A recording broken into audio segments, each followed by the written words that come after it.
5 News at Noon starts now. New polling shows President Trump's approval rating has declined as his second administration marks 6 months.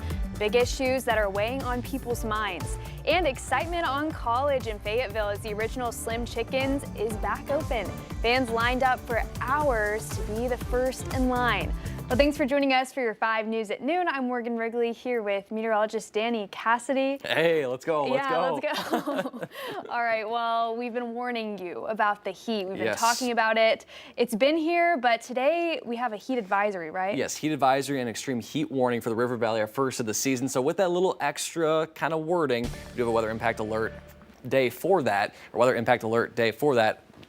Exact fact. I'm just getting my words mixed up on this noon. I think Morgan messed me up there with the wave. Anyway, feels like right now upper 90s and low triple digits across the board. You can see close to 100 in Bentonville, as high as 102 in Ozark. So again, it's what we usually see for this time of day, especially the past week or so. But again, it's that extra added little humidity that we could see it getting close to 110. For the rest of this afternoon into the early evening hours, northwest Arkansas approaching 105. And even as you go to bed, we're past midnight, still feels like the low 80s. That's the big thing with this is when you have that high humidity, things stay warm overnight. For the River Valley, approaching 110 in many areas, but 105 to 109 is kind of that peak for that heat advisory. But again, areas along I-40 could be around 110 and still feeling like the low 90s at 11 o'clock. So that weather impact alert is for this afternoon, this evening, specifically for the River Valley, but anywhere you are is going to be hot. Those areas in the River Valley could see that heat index around 110. So make sure to stay hydrated, take those breaks, and wear sunscreen. Yes, I know a pale fella like myself is always going to say that, but not only does it protect your skin from sunburn, also keeps your skin hydrated, which, hey, your skin's your biggest organ.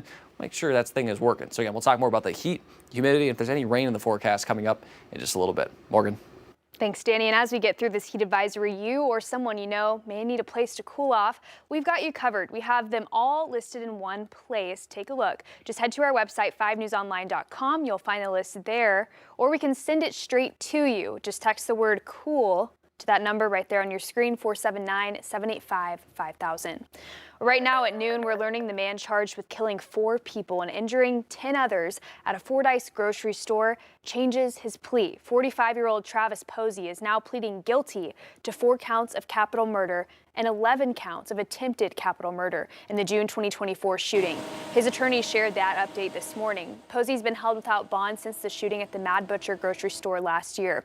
Originally, he pleaded not guilty to the same charges and was set to go on trial next month. Well, now his sentencing hearing is set for August 4th.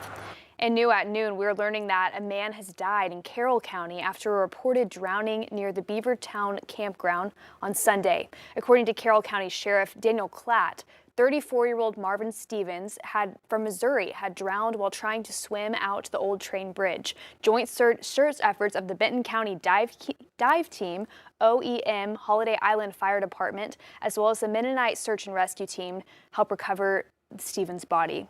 Arkansas State Police are investigating after a Grannis police officer shot and killed a 65-year-old man. This all unfolded Saturday night in Wicks. That's in Polk County, about 25 miles south of Mena. State police tell us the Grannis officer responded to a house there to assist with an eviction. When that officer arrived, ASP says 65-year-old Darren Laudermilk walked onto the driveway with a pistol and fired it. The officer returned fire, hitting Laudermilk. He died on the scene, and state police are now preparing an investigative file for the Polk County prosecutor, who will determine whether deadly force was justified. Well, new CBS polling finds President Trump's approval sliding in his second administration as it hits 6 months. While the White House touts wins, including the passage of its signature spending bill, the new poll found public support for his deportation and tariff policies waning. Natalie Brand has more details from the White House. Of the United States. So help me God. So help me God. As President Trump marks 6 months since returning to office, new CBS News polling finds his overall approval rate has dipped to 42%, down more than 10 points since February. What you see in this dynamic is increasingly a base that really likes what it sees and everybody else with growing doubts. The polling shows growing doubts over deportations, with more Americans saying the administration is prioritizing people who are not dangerous criminals, and more than half saying the administration is trying to deport more people than they expected. CBS News spoke to acting ICE Director Todd Lyons, who confirmed anyone in the country illegally could be taken into custody. ICE is always focused on the worst of the worst. If your agents encounter anyone who is here illegally, irrespective of whether or not they have a criminal record, that person will be taken into custody. If they're here in the United States illegally, yes, they will. The economy has been a strong point for President Trump in past polling, but in this latest survey, respondents indicated they want more focus on lowering prices and less on tariffs. The poll shows 60% oppose new tariffs on imported goods as the president's August 1st trade deal deadline fast approaches. Face the Nation's Margaret Brennan asked Commerce Secretary Howard Lutnick about the public sentiment. Oh, they're going to love the deals that President Trump and I are doing. I mean, they're just going to love them. You know, the president figured out the right answer and sent letters to these countries, said this is going to fix the trade deficit. The new poll found bipartisan dissatisfaction with the administration's handling of the Jeffrey Epstein case, including almost half of Republicans, even though Epstein did not factor as a top issue compared to immigration and inflation. Natalie Brand, CBS News, the White House. A majority of Americans surveyed, 89%, say the Trump administration should release all material related to the Epstein case.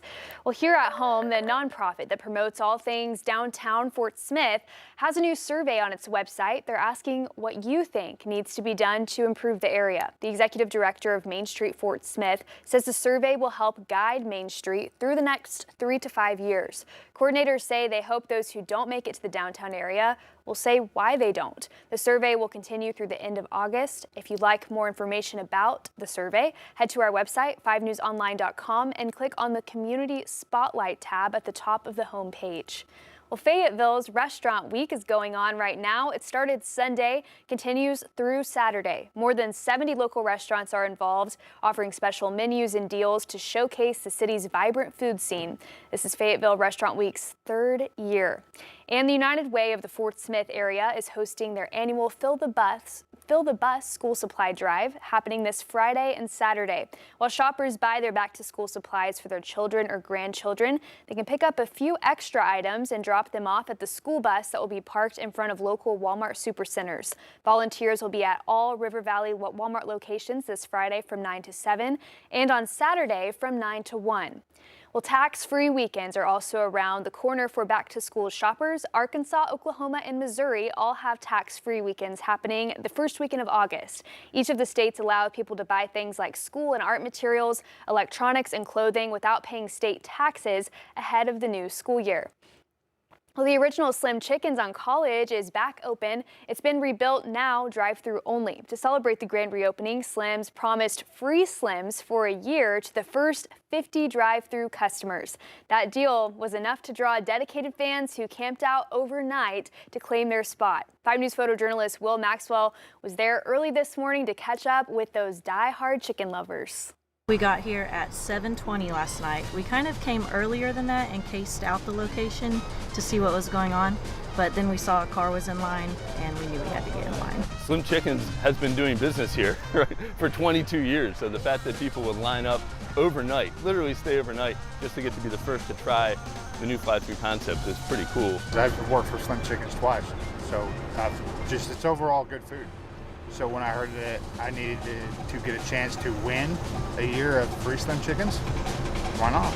Oh, I go once a week anyway, if not more, so I'm excited I won't have to pay for it once a week. I'm actually doing this for my husband. He wasn't able to come, has muscular dystrophy. He has to eat protein every single day, a lot of protein. And for some reason, he doesn't like my chicken, and so he has to eat Slim Chickens. We're going to ask our Slim Chickens fans to look to the sky today. Anytime you're near a Slim Chickens as you're going about your business day to day, look up in the sky and you're actually going to see an option to get some free chicken for any restaurant in Northwest Arkansas. Woo, chicken! All right, lots of fun out there this morning. And here's some more fun that's coming up. There's a big homecoming celebration happening this week in Fort Smith. Signs like this one are already going up downtown for Jalen Williams and Isaiah Joe ahead of this Thursday's parade for their NBA Finals win with the Oklahoma City Thunder. Jalen Williams and Isaiah Joe, both Northside High grads and former Razorbacks, are getting a hometown hero's welcome after winning their first NBA title with the Oklahoma City Thunder. Fort Smith will honor them with a celebration and parade this Thursday night on Garrison Avenue. And here's a look at the parade route. It'll be going down Garrison from 6th to 10th Street. The players will then give remarks after the parade. That'll be at 7:15 at the Bakery District. You can find the full schedule of events planned for Thursday night on our website, 5newsonline.com.